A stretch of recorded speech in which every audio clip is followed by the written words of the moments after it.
Rick Lamar Hogg, known worldwide as Silento, rose to fame with his viral hit, Watch Me Whip, Watch Me Nae Nae. Before the fame, however, a troubled life of mental health struggles, escalating violence, and brushes with the law would unfold. In May 2019, Silento appeared on the daytime talk show The Doctors to discuss his adverse childhood experiences, as well as his ongoing anxiety and depression.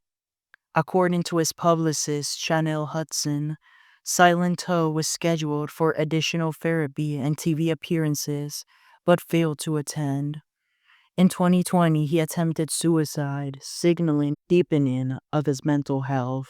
In Santa Ana, California, Silento was arrested by the Santa Ana Police Department and booked into the Orange County Jail after a brief processing at their headquarters for inflicting injury on a cohabitant, ADW.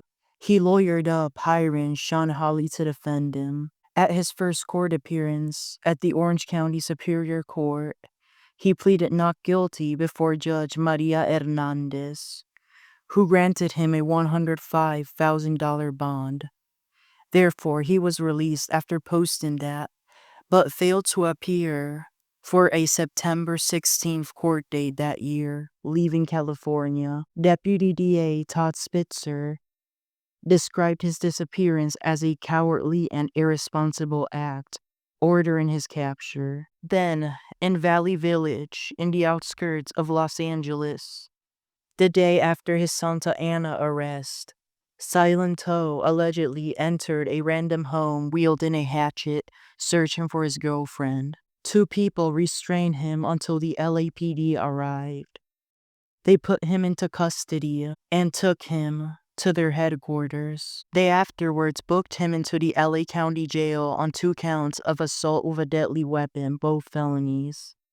LA County DA George Gascon confirmed that the charges would move forward and allowed Silento to be released pending an outcome. In October 2020, Silento was arrested in Atlanta, Georgia for reckless driving, speeding, parking violations, and driving on a lane-marked roadway, several roadways actually, after driving 143 miles per hour on I-85, where the speed limit is 65 miles per hour. He told police officers, "I'm not a regular person." Upon being processed at the APD's headquarters, he was released the same day.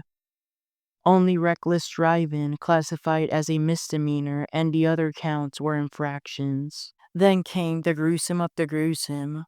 Frederick Rooks III, his 34-year-old cousin, met him in DeKalb County, Georgia. He was afterwards found with gunshot wounds in the face and leg. He died at the scene. This was at his home. Neighborhood surveillance footage captured Silento shooting this cousin. Ballistic evidence confirmed his weapon.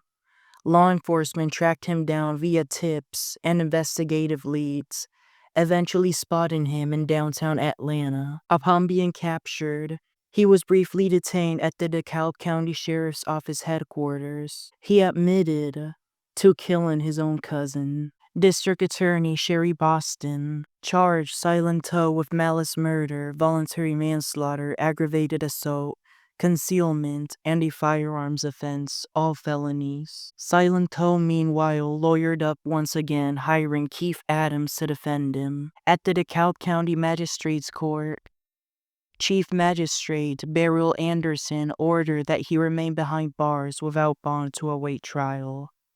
Then later on, at the DeKalb County Superior Court, he pleaded not guilty before Judge Courtney Johnson. However, he would eventually reach a plea deal negotiated by his attorney, as well as 2 senior assistant DAs, Helen Pott and Thomas Williams.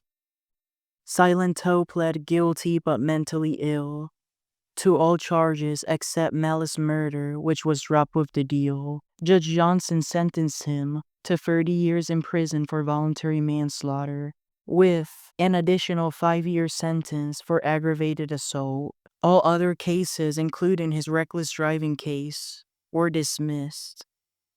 However, his California cases remain pending, but the other convictions are dropped with the deal. By taking this plea deal, he waived his right to appeal. Following sentencing, Silento was transferred to the Georgia Diagnostics Prison in Jackson. Upon being released, he will have to serve 10 years of probation. He is currently at the Autry State Prison during this time. This is a facility in Pelham, Georgia. Early legal commentary suggested the Rooks family could pursue a wrongful death civil claim, but as for now, no confirmed lawsuit has been filed.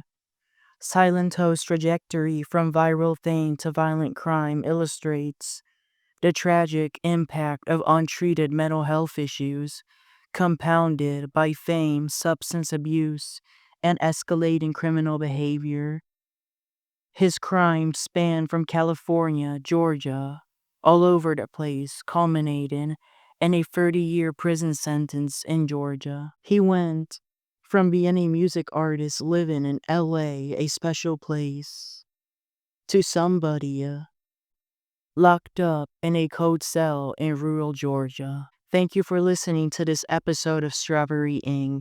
May the deceased victim rest in peace. He was examined at the Fulton County Medical Examiner's Office, and it was confirmed he had been murdered via gunshot. Studies show that in America, there are about 40 homicides each year that involve someone with mental health who cannot control it and who had that mental health untreated. Till next time, take care, have a good rest of your day, and stay safe.